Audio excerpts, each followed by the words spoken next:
les meilleures séries télé de 2023. Oh, nos 5 meilleures séries télé de 2023. Oui. Abonnez-vous pour les vidéos de meilleurs films, de films qui s'en viennent. C'est difficile. Je commence par dire qu'il y a tellement de séries puis j'ai de la misère à faire un top 5 parce que j'en avais 15. Il y a aussi les séries québécoises puis je vais faire une vidéo à part pour les séries québécoises. J'embarque même pas là-dedans parce que j'en ai trop. Ton numéro 5. Oh oui. Mon numéro 5, c'est une série qui a eu 13 nominations aux Emmy Awards qui s'en viennent. Beef sur Netflix.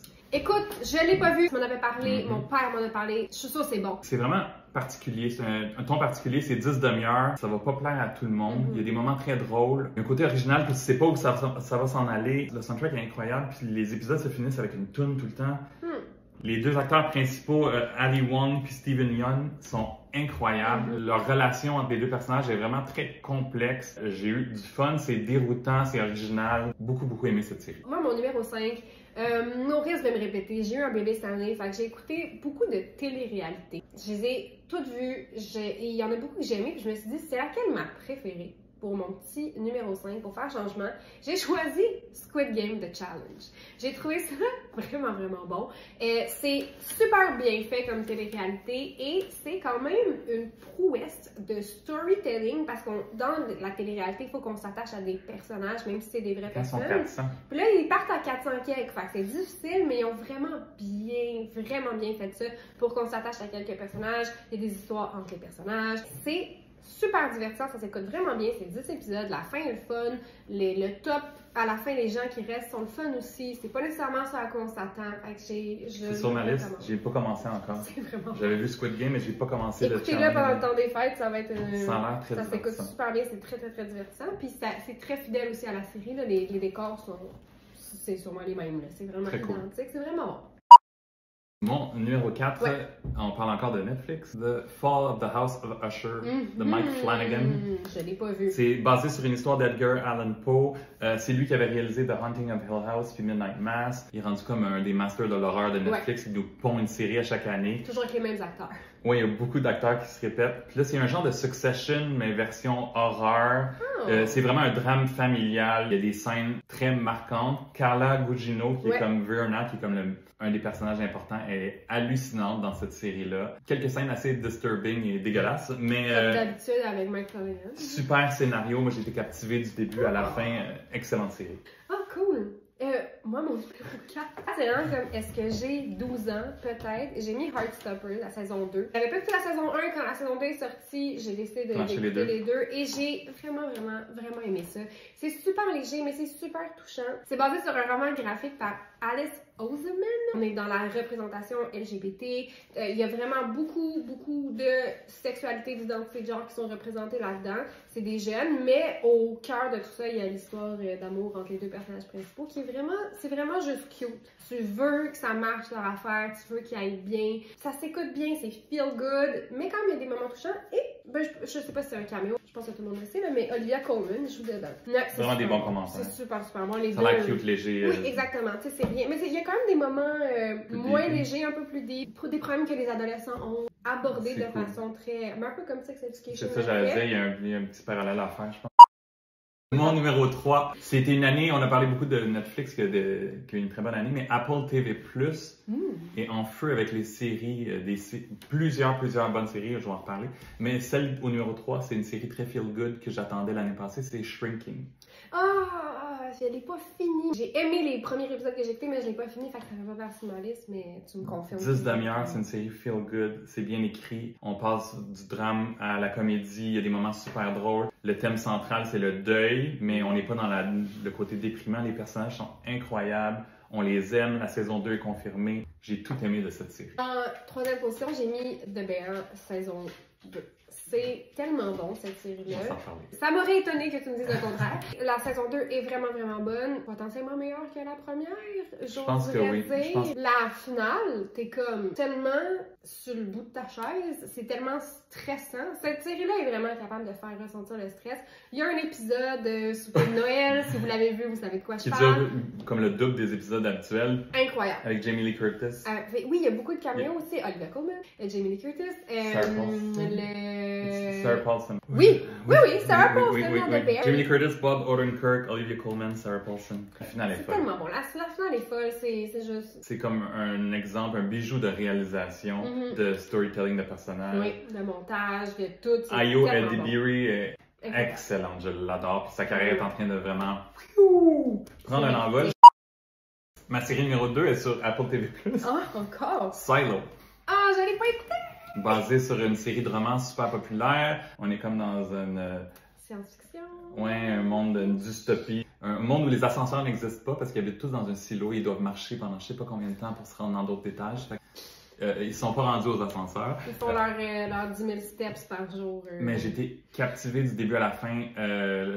Scénario super efficace. Ce genre de série là, qui nous amène ailleurs, j'adore ça. Rebecca Ferguson, qui est le personnage principal, est incroyable. Des personnages de soutien comme Tim Robbins, Common, qui sont super bons aussi. La finale est vraiment super réussie. La porte est grande ouverte pour la saison 2 qui s'en vient. Va falloir Gros succès d'Apple TV+.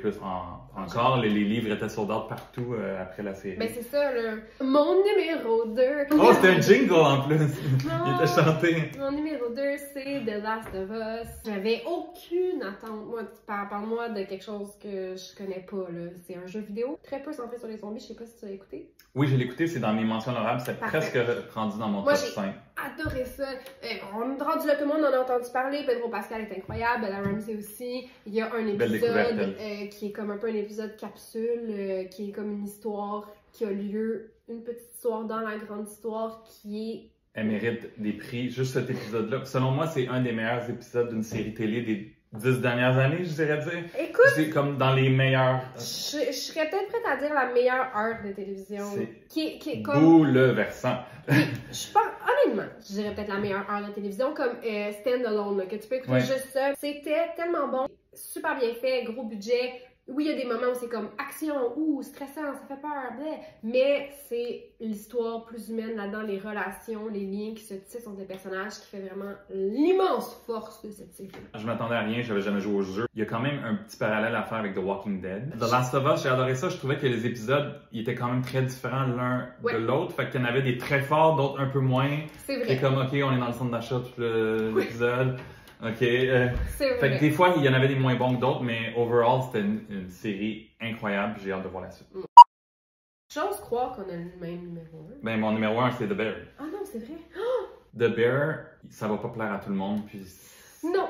Il y a un côté stressant, chaotique, faut que tu sois dans le bon mood parce que c'est quelque chose. Il y a des gens que ça va les turn off puis qui voudront pas écouter cette série-là, mais pour les autres qui sont à qui ça va plaire, ils vont triper comme nous. Oui, c'est tellement bon. C'est tellement bon. Incroyable. Ton numéro 1. Mon numéro 1, je peux pas croire que t'en as pas parlé. Oui. C'est Succession.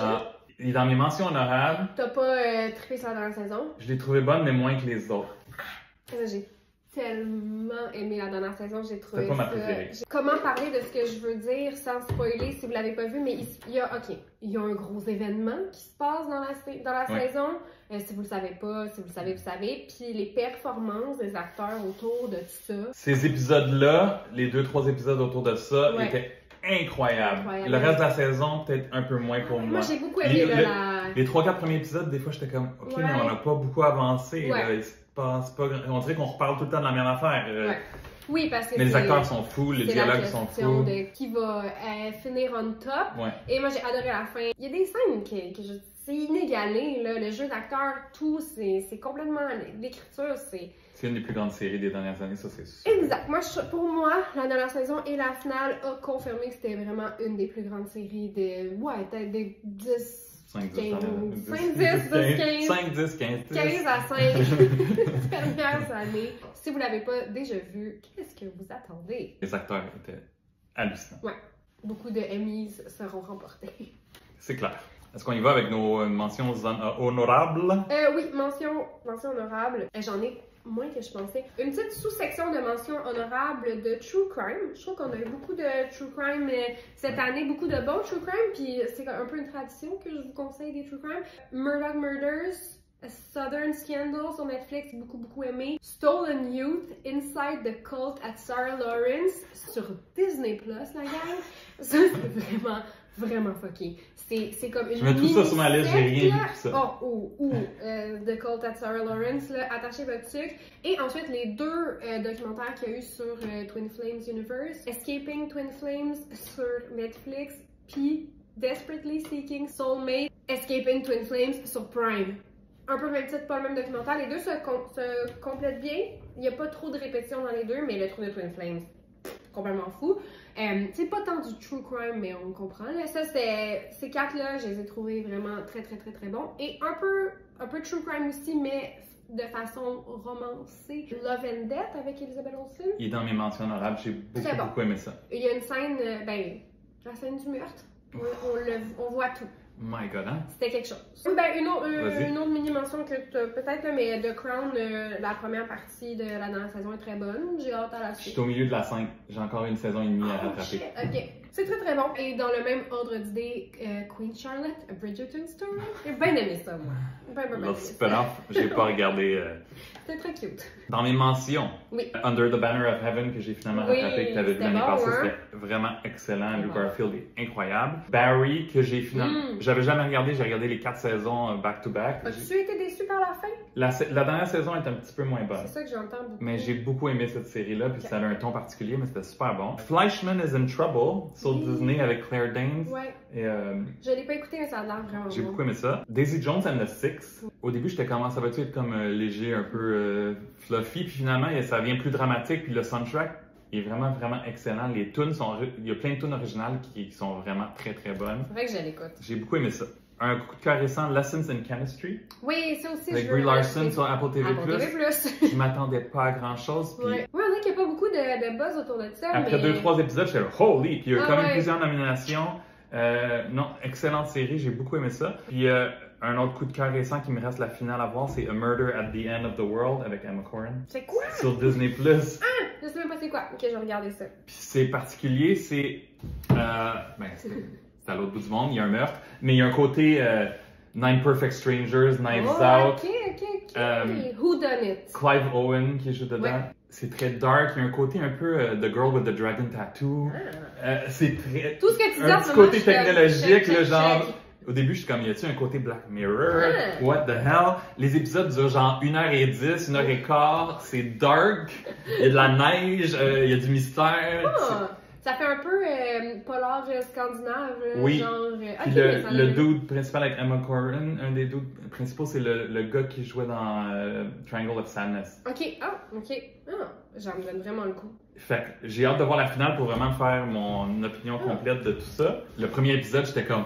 Ah, ok, j'ai vraiment... C'est ça. Parce qu'elle est comme... elle tripe sur le true crime, puis elle fait ses propres enquêtes. Emma Corrin, j'ai adoré ça. Dans les trucs qui sont déjà sortis que j'ai pas eu le temps de voir, mais que j'aimerais voir, il y a Fellow Travelers avec... Je l'ai pas vu, c'est Matt Bomer. J'ai entendu beaucoup de bonnes choses. Ça j'avais vraiment hâte de voir. Une autre chose que j'ai oubliée. Ah oui, Jury Duty. Jury Duty, je pense que ça divise beaucoup les gens, mais il y a des gens qui ont vraiment trouvé avec ça. Ça aussi, j'ai hâte de voir. As-tu des déceptions? As-tu des déceptions? Oui, c'était correct. You, c'était moins bon. Sex Education, quand même décevant. Morning Show, saison 3. Je suis dans la 3 en ce moment. Ça reste bon. J'entends des bons commentaires, mais la saison 1 était beaucoup plus... Mais c'est ça. Ça a jamais... Vraiment meilleur. Comme Only Murders in the Building, ça a jamais... Morning Show et Only Murders continuent à avoir beaucoup de nominations, puis les deux, je les trouve beaucoup moins bonnes qu'au départ. 100%. Moi, j'ai deux grosses déceptions dont j'aimerais parler. Secret Invasions. Je l'ai même pas commencé. On dirait que j'ai complètement débarqué du train de série Marvel. Mais ça, c'est la pire de loin, là. Il y avait des scènes, là, c'est Nick Fury puis le dude australien, whatever. Ils se parlent, puis là, comme, mon bébé pleurait, je m'en occupais, je donnais un biberon, je faisais 50 affaires, je revenais, je suis comme, c'est la même discussion encore, ils ont pas fini de parler, c'est tellement plate. Puis la fin, c'est sûr, vous avez vu des mimes, là, c'est comme gênant, la fin. C'est vraiment pas bon. Et plate. Et aussi une autre déception, bien sûr, de Idol. Ah oui, c'était terrible. C'était horrible. Une catastrophe. C'était vraiment... Quand ils coupent un épisode de la série avant la fin... Ça va pas bien. Tu dis que ça va pas très bien puis qu'il y a un petit peu de rush au niveau du montage. Oui, 100%. Il y avait eu beaucoup de reshoots aussi. C'est une des pires séries. C'est probablement la pire série que j'ai vue cette année. Puis vraiment... Ils ont parlé de ça tellement longtemps. The Weeknd a vraiment fait un mauvais choix de jouer là-dedans. Mon Dieu, il est tellement pas bon! Il était tellement Il mauvais. est vraiment pas bon, puis c'est plate parce que Lily Rose Depp est bonne, puis elle a beaucoup de promesses là-dedans, mais c'est horrible. J'ai une liste de qu'est-ce qu'on veut surveiller en 2024. Ouais. Puis avant de parler de 2024, mais en 2025, ils nous disent déjà qu'on va voir White Lotus 3, Euphoria 3, Last of Us 2. Puis Welcome to Derry, le spin-off de It. Ça va être une grosse année 2025. C'est comme très long, il faut attendre, hein. Ouais, c'est loin. Des grosses séries à... White Lotus puis Euphoria, c'est long les attentes. Long. Moi, je pensais, en tout cas, Euphoria, après la mort de Angus Cloud, je pense que je cancellerais ça, mais c'est pas grave. À suivre. En janvier, The Brothers Son avec Michelle Yeoh sur Netflix. Griselda avec Sofia Vergara sur Netflix. Ah ouais, excuse-moi, Sofia Vergara. À chaque annonce, chaque profil de ça, je suis comme Catherine Zeta-Jones. Et pareil, je comprends pas. Anyways. True Detective North Country avec Jodie Foster. Très hâte. Expats avec Nicole Kidman sur Prime. Ouais. Masters of the Air avec Austin Butler sur Apple TV+. Ouais. Feud Capote versus The Swans avec Naomi Watts, Demi Moore, Molly Ringwald. FX. Gros cast. En février, ça, je pensais pas que ça m'intéresserait tant, puis Mr. and Mrs. Smith. Oui, c'est vrai, c'est l'annonce est bonne, puis il y a Sarah Paulson puis Alexander Skarsgård, puis Paul Dano, il y a quand même tout un cast. The Walking Dead, The Ones Who Live, pour ceux qui sont pas capables d'arrêter Walking Dead. C'est ça, si vous êtes moi, j'ai comme débarqué. Avril, Fallout, qui est comme le prochain gros jeu vidéo, qui essaie d'être le prochain Last of Us sur Prime. Les fans de Bridgerton, saison 3 en mai. J'ai hâte, moi. Moi, j'ai écouté la 1 par curiosité, mais c'était assez pour moi. Non, la 2 est pas. House of the Dragon, saison 2 cet été. Ça, j'ai extrêmement hâte. On se rappelle que c'était mon numéro 1 l'année passée. Yellowstone, parce qu'il y a beaucoup de fans de Yellowstone. 6 derniers épisodes en novembre, parce qu'à cause de la grève, ça a été repoussé. J'ai les 8 derniers épisodes de la saison. Ça doit être pour ça qu'il y a beaucoup de choses qui vont être en 2025, en fait, la grève. Ça a repoussé plein de trucs. Aussi, en 2024, Hacks saison 3. Interview with the Vampire saison 2. The Penguin avec Colin Farrell. 2 séries qui ont bien marché sur Netflix, The Recruit and the Night Agent saison 2. Puis Wednesday saison 2 qui devrait débarquer probablement aussi, qui avait été énorme l'année passée. Ben oui. Il y a comme manqué ça cette année, là, on dirait de l'automne passé, il y a le Dahmer puis Wednesday qui étaient comme des phénomènes culturels. C'était pas juste un succès, c'était comme gigantesque. C'est vrai. Ben, il y en a eu. Là, c'était Taylor Swift au cinéma. Ouais, c'est ça. Tout le monde allait voir Taylor Swift au cinéma. Pas moi. Oh my god! Je suis plus en mode rattrapage dernièrement, mais là, il y a des surprises comme justement le Lessons in Chemistry puis A Murder at the End of the World. Exact. Abonnez-vous à Apple TV+. Sur Apple TV+, cette année aussi, là, que j'ai aimé, Hijack avec Idris Elba, l'affaire d'avion, Platonic avec Seth Rogen puis Rose Byrne, léger, niaiseux, drôle, puis il y a une saison 2 qui s'en vient. Moi, j'ai vraiment, des fois, ri vraiment fort. Rose Byrne, je l'adore, elle est vraiment excellente. J'ai écouté Physical, mais c'était dépendant des moments, c'était pas tout le temps super solide. The Crowded Room avec Tom Holland. Au début de la saison, je tripais mes raides, puis après ça, il y a eu comme un twist, puis j'étais comme, oh, je suis sûr. Mais lui, il est excellent. Ted Lasso puis Morning Show que j'ai aimé, mais que. Ah oui, Ted Lasso, on en a même pas parlé un peu. Mais c'était moins bon aussi. Ça reste bon, bien sûr. Il y a quelques épisodes meilleurs que d'autres. Il y en a un qui s'en vont en font du vélo. Oui. Amsterdam, c'est ça? Amsterdam, je pense. Oui, ça c'était. Mais oui, c'était pas la meilleure saison, mais on aime tellement les personnages. C'est ça, que ça reste. Il faut l'écouter si vous aimez ça. Mais Apple TV, pour vrai, ils sont en feu. Vraiment. Il y a beaucoup de bonnes séries à regarder là-dessus. Et moi, j'ai hâte de voir. Ah non, c'est vrai, on parle pas de séries québécoises. Tu peux. Moi, je vais faire une vidéo à part, mais tu peux. Dis-moi ton input. J'ai beaucoup aimé avant le Crash saison 2, mais j'ai hâte de voir.